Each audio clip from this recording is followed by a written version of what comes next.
wawwaadhe bu'aa hin arganne. Imimmaan koroobis daangaan isaan beekamne. Lafedhaa miiladhe kaleen na kirkirte. Caraanee warqame qoonqoo na buute. Caraanee warqame qoonqoo na buute. Diseene edaabinu baane. Diseene anatti hin fakkaanne. Diseene anatti hin fakkaanne. Diseene edaabinu baane. Diseene anatti hin fakkaanne. Diseene anatti hin fakkaanne.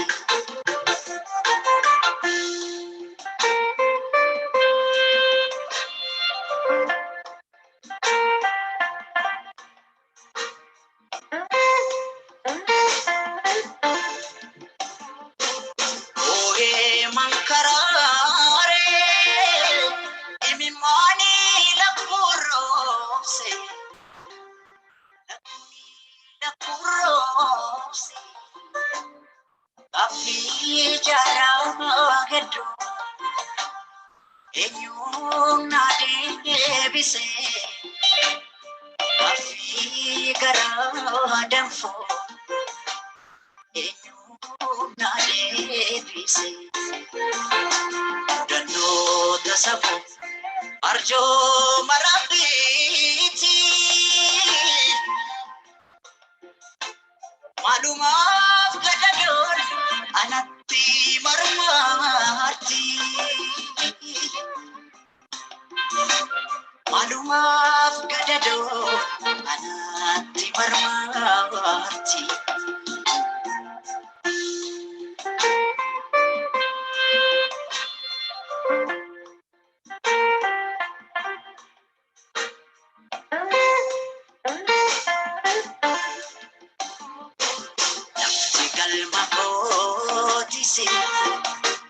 Najala fagate awi garakotis awita tintafte. Diseene edaabinu baane. Diseene anatti hin fakkaanne. Ayo ga'umsa koos hin dhiifne hin daganne. Ayo ga'umsa koos hin dhiifne hin daganne. Hawwi hawwi hawwi anawwi koo malee anumaa hin beekne. Awi, awi, awi, anawi ko male, anuma hin bekne. Awi, awi, awi, anawi ko male. Anawi ko male, anuma hin bekne. Acho gargar baane. Waggaara malakkoofsifne gadda guyyaa tokkoof namarraan qabbanoofne hin moofofne mirraanfatamne. Kan kee kun ajaa'ibuma. Egaa kun hundumtuu kan ta'ee fi saba kee uummata kee Oromooti jaalatutti gaddi kee kan ulfaatee fi hawwii ati Oromoodhaaf qabdu waan Oromoodhaaf oolte waan Oromoodhaaf hawwitu, waan Oromoo fi Oromiyaan akka ta'u barbaaddu, miidhaa saba keetii kulkulfattu, isa kana immoo umurii kee ijoollummaa qabsoo gaggeessite keessatti kaffalteerraa kan ta'e waan ta'eef Oromoon gaddaan miidhamus of biraa si dhabuun isaa hamilee isaa cabsus waan ati oolte waan ta'eef waan ati oolteef waan ta'eef itti danda'a jechuudha. Haa ta'uuti wareegamni kee waggaa lamaan kana keessatti ibidda dhaamne biyyattii sanarratti qabsiisullee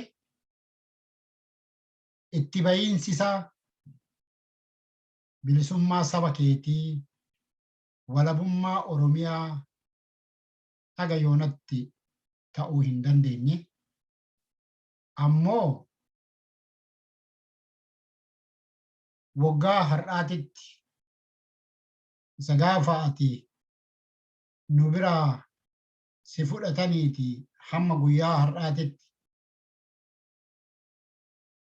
keessumaa wareegama qeerroo fi qarreen ati wajjiniinuu fuuldura hiriirtee qabsoosaa turte bifa har'a qabsoo Oromootti oofaa jiranii fi qabsoo Oromoo wareegamatti kaffalaa jiranii waggaa har'aatti jijjiirama tokko bira hin geenyaa. Firii isaa hin argina kan jedhu abdii qabna. Waaqayyo sanaan nu haa ga'u. Ani wareegamni kee hamma guyyaa har'aatitti firii tokko hin agarsiisaa. Waggaa tokko keessatti baatii ja'a waggaa tokko keessatti eegaa ture. Addumatti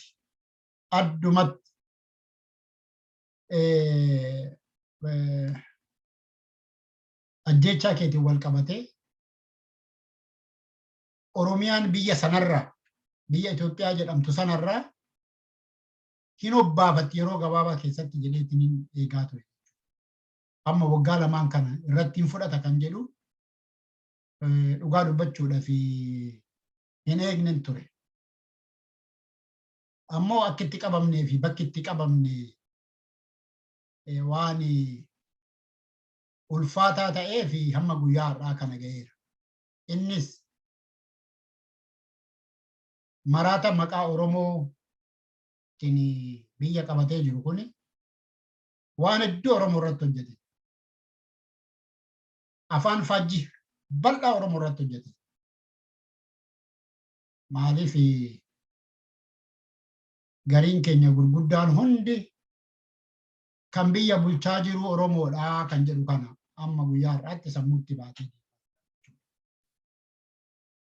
Tarii Oromoo ta'uu fi Oromoo ta'uu dhiisuu isaa miti anaaf rakkoon koo. Biyyattiin kan bulchaa jiru sirnuma nafxanyaa kaleessa Oromoo lafarraa duguuge. Sirnuma impaayirattii sana qawweedhaan Oromoo cabsee ijaare abbaa fedhetti haa jijjiiramu sirna sanatu itti fufe. Sirni sun hayyoota akka Hacaaluu baroota dheeraadhaaf nyaachaa ture. Kan Hacaaluu adda ta'ullee jechuudha. Oromootu biyya bulchaa inni jedhu kuni tarii kuni waan irraa dhokate natti hin fakkaatu. Haa ta'uutii garuu hundumtuu kallattii itti ilaaluu fi kallattii waa irraa argatu, kallattii waa itti buusu yookaan immoo kallattii anaaf kara kanaan naa milkaa'a jedheetis haa ta'uuti. Kana sababa godhatee kaayyoo ofii oofaa jira jedheetiin ni yaada. Kanaaf nuti kan jennu Oromoo miti kan biyya bulchu biyyattiin sirnuma impaayera ittiin ijaaramti qawweedhaan Oromoo cabsitee ijaaramte sanaan waan jirtuuf sanaan waan bulaa jirtuuf sirni sun hamma cabutti sirni sun hamma diigamutti ajjeechaan duguuggaan amma sanyii Oromoo lafarraa duguugamaa jiru kuni akkasumatti itti fufa jechuudha. Haa ta'uuti sila ajjeechaan Hacaaluu sirna sana diigee Oromiyaa ijaarrate yeroo gabaabaa keessatti kan jedhu waggaa lama waan duratti lakkoofsisu natti hin fakkaanne ture. Maaliif karaa nagaa qabsoofne Oromoon karaa nagaa wareegama kaffalee Oromiyaan bilisoomfadha Oromiyaa walaboomsaa Oromoon bilisa ta'uu qaba kan jedhu sanatti hin dhiibne. Yoo xiqqaate carraa Oromoon hiree ofiin murteeffachuu riifarandamii sana haa qaqqabuun jenne keessumaa Oromoo Pirotestii 2008 sila gaafa sana hamma sanatti deemameera odoo taate sila lubbuun tee xiqqoon dheeratti laata xiqqoon waliin jiraattaa laata sanan goone.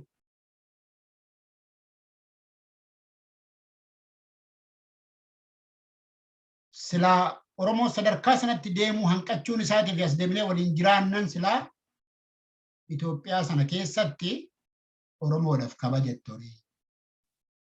Qabsaa'ota keenya kan akka Hacaaluu kabaja itti arganii itti eebbifamanii itti badhaafamanii sila Itoophiyaa sun akka warri amma hawwan warri amma qabsoorra jiran itti hawwan kanatti deemuun danda'ama. Inni sun amma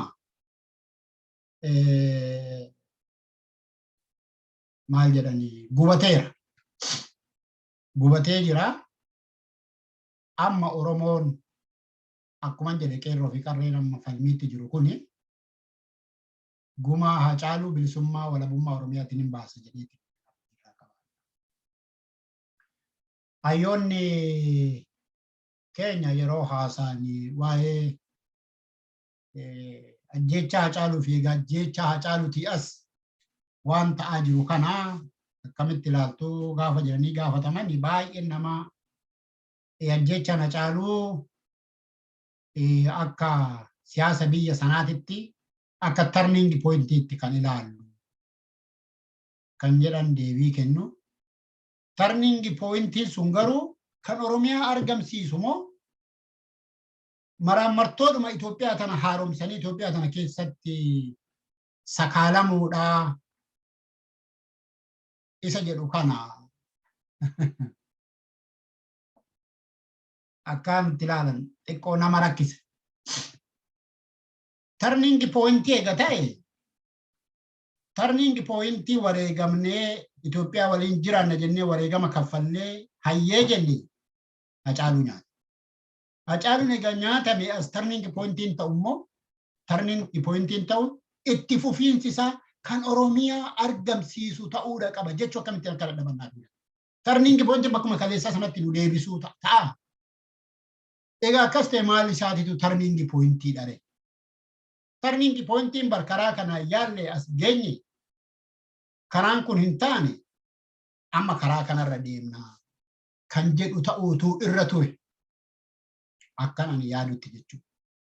Karaan sun Itoophiyaan tun wareegama nu kaffalchiistee waggaa 150 wareegama kaffallee as geenye.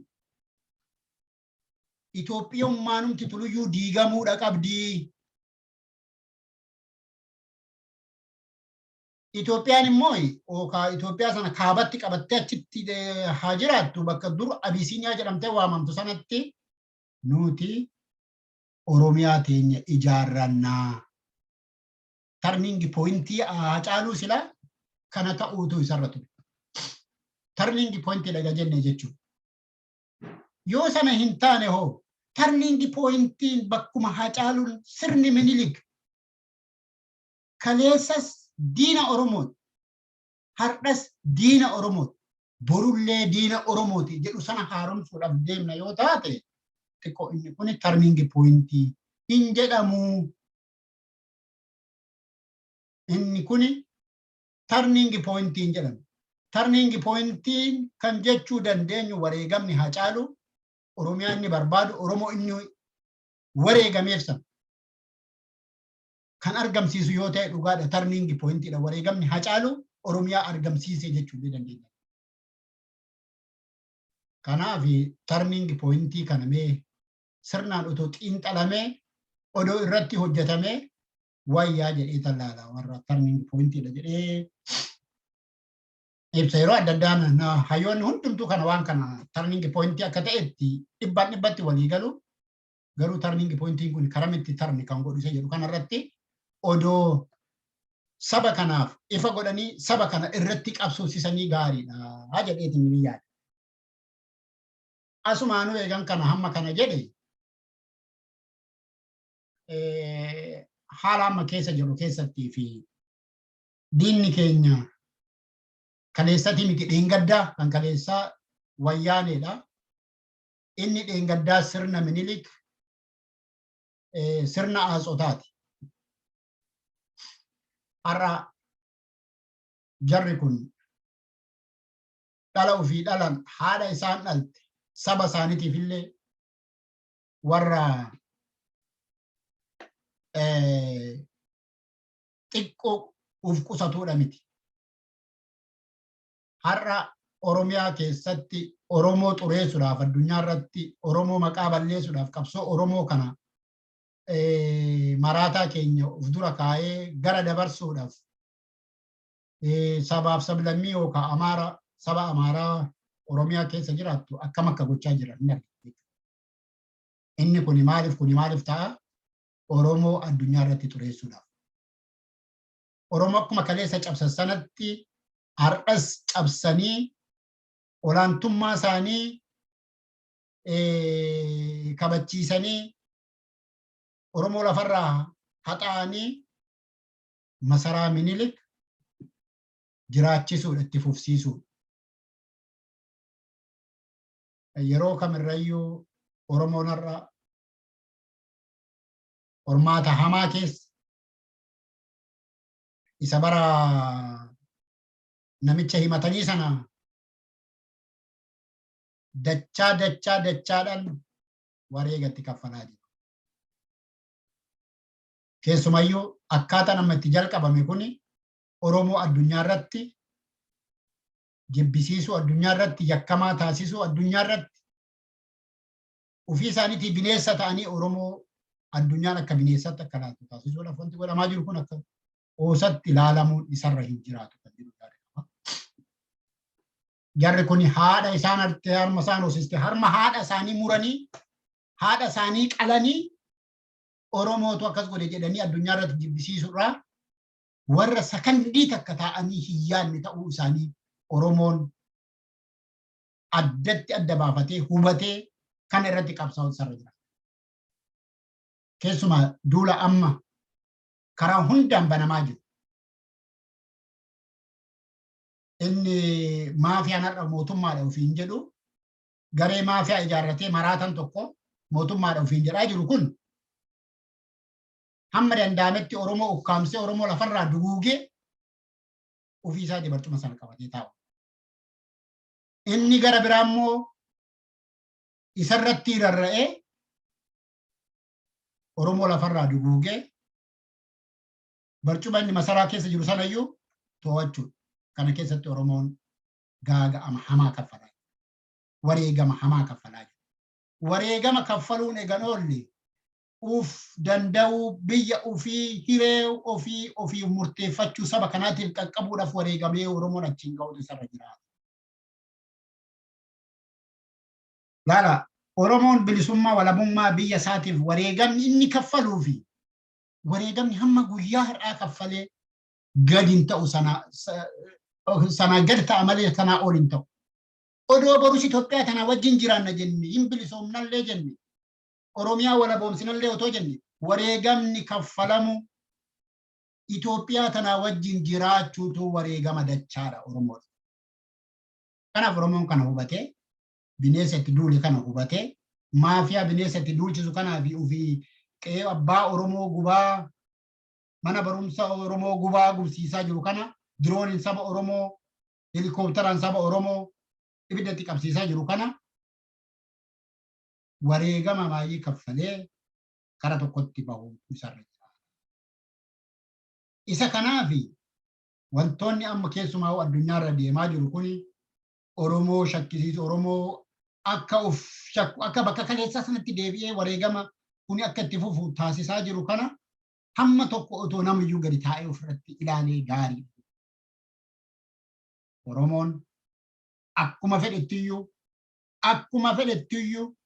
ammaan booda Oromoon yoo humna ofii biyya sanatti agarsiisa. Yoo humna ofii keessuma sirna impaayiratti jirtu sanatti Oromoon maalummaa isaa humna isaa yoo hin agarsiifne deebi'ee akkuma kanatti dhiigni jigaa, dhiigni dhangala'aa, maqaan isaa xuraa'aa jiraata.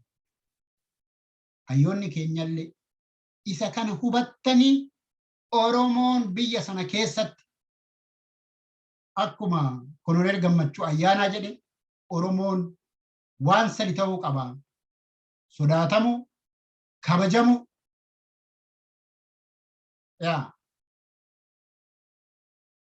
irra jiraata isa jedhe sana Oromoon kabajamuu fi sodaatamuu fi mirga guutuudhaan biyya ofiitirra jiraachuudhaaf humna ta'ee lolatee sirna impaayirattii tana cabsuutu isarra jiraata. Masaraan Minilik buqqa'uudha qaba. Siidaa qofa miti masaraan Minilik buqqa'uudha qaba. Annuura Finfinneetirra. Oromoon yoo sana buqqisee bakka jarri tun ittiin galle yoo gochuu baate bara baraan maraammartoon Itoophiyaa haaromsuutu bara baraan dura. Turning pointiin wareegamuu Hacaaluu deebisee kan masaraa Minilik haaromsu ta'uun isarra hin jiraatu. Kan Oromiyaa argamsiisu ta'uu isaa. Kanaaf Oromoon uf dagatuun akka isarra hin jiraanne. Oromoon jechuun manii keessa galuun akka isarra hin jiraanne. Wanni isa baasu tokkichaa ta'uu isaa. Akka jarri uf qopheessanii itti duulaa jiran kanatti innillee uf qopheessee hidhatee jabaatee ofirraa buqqisuutu isarra jiraata. Kanaan Oromoon otoo mamii keessa walgalchuu baate waan kaayyoo keenya waan himannu garuu akkatti himannu otoo ani kanan qabaa kanaanan deeman that is good. Ammoo Oromoon kan isa baasu irratti jabaachuu akka qabu walii dhaamuun hedduu murteessaadha. Ebeluun akka kanatti adeemu ani akka kanatti yaada. Akka kanatti adeemu sana miti. Ijibbaata Oromoon ijibbaatellee keessa dubbachuun namarra jiraata jaran. Ijibbaata Oromoon ijibbaata. Ijibbaanni Oromoon ijibbaatee bara 2018 raawwateera. Inni kun ijibbaata Itoophiyaan akka Itoophiyaatti jiraachuu fi Oromoon Itoophiyaa keessa jiraachuu. Ajjeefamuun Hacaaluu immoo kanaan dachaa. Har'a bara ijoolleen bosona keessa gubachaa jirtu kun lubbuu fi kennaa jirtu tuni tokko akka jirutti girrisee akka bosonatti namu kan taasise wareegamuu Hacaaluuti. Hidhamuu jaallan qabsoo Oromooti. Isa kana har'a namuu dagatuun isarra hin jiraatu. Inni kun immoo waan barbaadu sana hamma argatutti sadarkaa duubatti deebi'urra waan hin jirre waan sana Oromoon jabeessee akka itti deemu tumsallee Oromoon godhee fi akka itti deemu irratti yoo dhugaadhuma seenaa darbu waan keessa dabarre mee walaa gaafannu yaa firaa Hacaaluu dhabne silaa dhabnee miti mee isallee haadhiisu. Wareegama ilmaan Oromoo protestii keessatti wareegame. Oromoon dhibba meeqa gaafa kabaja ayyaana irreessaa bool'otti nan. Mee wareegamni isaan kaffalaniif suni har'a eessa jira? Ilmaan Minilikii Oromoo irratti baatee akka fincaan itti fincooftuu fi maqaadhaaf dooktara piroofeesar kan jedhu kuni innazii aramanii እያሉ ነው ሚዲያ ላይ የወጡ ሰው እየተሳደቡ ኦሮሞን እየተሳደቡ ያሉ eessa jira wareegamni ilmaan Oromoo protestii keessatti wareegsisne sun waliin harka rukutaa turre yoo xiqqaate jabaadhaa maal hojjechaa turren wareegamni isaanii eessa jira? Silaa bar inni kun nuti qeessee isa waan sana as ta'u nuti qeessee silaa warra kanaa wajjin jiraachuun hin ta'u. Hin danda'amne Itoophiyaan tun akkuma Itoophiyaatti jiraachuun hin danda'amu. No, Oromoon keessaa ba'uu qaba. hiree ofii Oromoon ofii murteeffachuu qaba. Silaa wareegan nuti ijoollee Oromoo pirootestii sun kan ta'u irratti. Eenyumtuu warra qaama sana keessatti adda durummaan deemaa ture dhiisaati. Namni yeroo sana qabsoo kana hordofaa tureyyuu akka itti yaaduu qabu sababni akka itti yaaduu qabu warra silaa akka kanatu. Ammallee mee duubatti deemnee maaliif ikiraan isaanii nu gaafatti. Ikiraan ijoollee dhiigni akkasitti gannadhe sun as geessanii kana booda waliin ceesifna jedhamee waadaa seename sun ce'umsa miti haa caalu. Hoogganoota qabsoo Oromoo yeroo sana qabsaa turetu har'a guyyaa har'aatitti amma guyyaa har'aatti mana hidhaatti samaa jira. Jarana warri gadi baatan mana hidhaattis warri gadi baatan meeqa ta'a yaada kan Oromoo baasu. Oromoo miti gaanfa Afrikaa sana kan baasu illee mee itti taa'atii yaada. Maaliif sirna Minilikii fi sanyii Minilik wajjiniinuu eeguu ga'uun hin danda'amu biyya sana keessatti. Eeguu ga'uun hin danda'amu. Jarri bar daal mootummaan kun Amaara Itoophiyaa keessa jiraattu wattaadaratti gadhiisetti kun lafarraa duguugee akkuma himbii toleetti ta'e kana akkuma abbootii gadaa godhan kana namni yoo du'e isaan rakkoodhaa miti isaan taayitaarraa turan maal jiraatan malee gama tokkoon isaan akka wani Oromoo xureessu Oromoo addunyaarra xureessaa jiran. Amaarti Oromoo Oromiyaa keessa jirtu fi ishiitti saakalsiisteetti gadhiiftee lafarraa duguugdee Oromoos duguugdee Oromoo maqaa xureessaa jiru. Duula kana hunda kana keessaa ba'uu kan dandeenyu nuti yoo lakki karaa kana jennee karaa dhugaa jiru kanarra yoo deemnedha karaan dhugaa jiru immoo kan karaa kaan yaallee fashalee bade raawwate akkamitti namni karaa deemee karaa itti cufame tokko ammas duubatti deebi'ee deemee bakka itti cufamu sanatti ammas deebi'ee dhufa bakka sanatti. Isa kana Oromoon seenaadhuma biyyattii sanaa irraa kaasee duubatti deebi'ee itti yaaduutu isarra jiraata. Carraa takkitti nafte Oromiyaa fi Oromiyaa ijaarrachuu. Jarna maqaanumti ilaali maqaanumti gaafuma biyyattiin sun Itoophiyaa jedhamte biyyi kun nagaa argatee beeka. Sabaaf sablammiin nagaan jiraatee beeka hin beeku. Maaliif tokko akkatti ijaarame. Lammaffaa maqaanumti kunuyyuu maqaa sabaaf sablammii biyya sana keessa jiraatu hammatuu miti. Itoophiyaan fuulli gurraachi Itoophiyaan cufamame gurraacha iyyuu ofiin hin jettu bara. Gurraacha iyyuu ofiin hin jettu. Maquma kanatu iyyuu bakka hin buune biyya sana. Maqaan Itoophiyaa jedhu kuni sabaaf sablammii biyya sana jiru sana bakka hin bu'u. Sabaaf sablammii 84 wayitu jiraata jedhamaa miti. Isaan kun maqaa Itoophiyaa jedhamtu kanaan otoo hin taane kan waamamuun irra jiraatu kan isaan tokko taasisu. Akkaataa qubsuma lafaa, akkaataa aadaa waliin jireenya, kabajaa walii qabanii fi akka waliin jireenya isaatitti maqaa waloo tokko qabaachuun irra jiraata malee maqaa Giriikiin warra fuula gurraachaa jedhee Afrikaadhaaf maqaa baase Itoophiyaa kana bakka bu'uu hin danda'u. Itoophiyaan immoo warra gurraachummaatti amantuyyuu miti. Warri amma Itoophiyaa jedhanii maraatan kun gurraachummaa ofitti warra hin amannee jechuudha. Kanaaf wanti Itoophiyaa jedhamu kun lafa sanarra addunyaa kanarraa baduutu isarra jiraatu. What I believe kana kan ta'uun isarra jiraatu. Akkana hin ta'an. Amma kun hin taane dhiigni lafa sanatti jigu kun dhiigni biyya sanarratti jigu kun qabbanaa'uuf gadi bu'uuf hin deemu. Kanaaf Oromoon akka itti yaadu irra deebi'ee yaaduutu isarra akka itti waa godhu irra deebi'ee yaaduutu isarra jiraata. Akka jaamatitti akkanumatti ilaala. Abbaan fedharra dhufee odoo biyyattii sana keessatti muummicha ministeeraa ta'e marfanni jiru isuma kana. Maaliif saba guddaa cabe, saba guddaa ukkaamame, isa sana nyaachuudhaaf, isa sana balleessuudhaaf yoo isa balleessan malee innis gaaffinniif gaafa isa balleessu dhufanii gaaffinniif gaafa gaaffii kaasu immoo akkuma kana ta'a jechuudha. Akkuma kun kichuu keenya dhabna. Akkuma beekaa keenya dhabaa jiru. Baroota meeqa dhabnee as geenye. Kanaaf karaa qabsoo karaa nama baasu otuma beeknu gufuu walitti ta'uu wal danquu irraa karaan deemnu ani akkanattan deema kan saba kana baasu kanallee yoo jenne waan hin danda'amu. Yoo seera wanti lafarra kaawwanne suni nu danqa'u kan nu daangessa yoo taate dhugaan jiru garuu kana. Dhugaa jirutu kana dhugaa qabdan kanarratti jabaadhaa. waan gara adda addaa garuu namatti agarsiisanii yookaan warra kaayyoo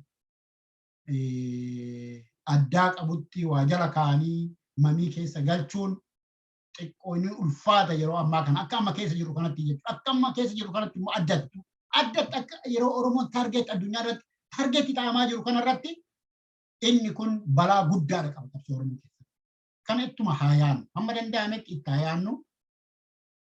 Kanumaan jedhaa Hacee waggaa lammaffaa kee kabajuuf jirra. Waggaa sadaffaa kee gaafa yaadachuuf deemnu immoo Oromiyaa walaboomtee fi Oromoo hafuura baafatee keessatti akka ta'u hawwii guddaa qaba. Bakka jirtutti nagaan boqadhu.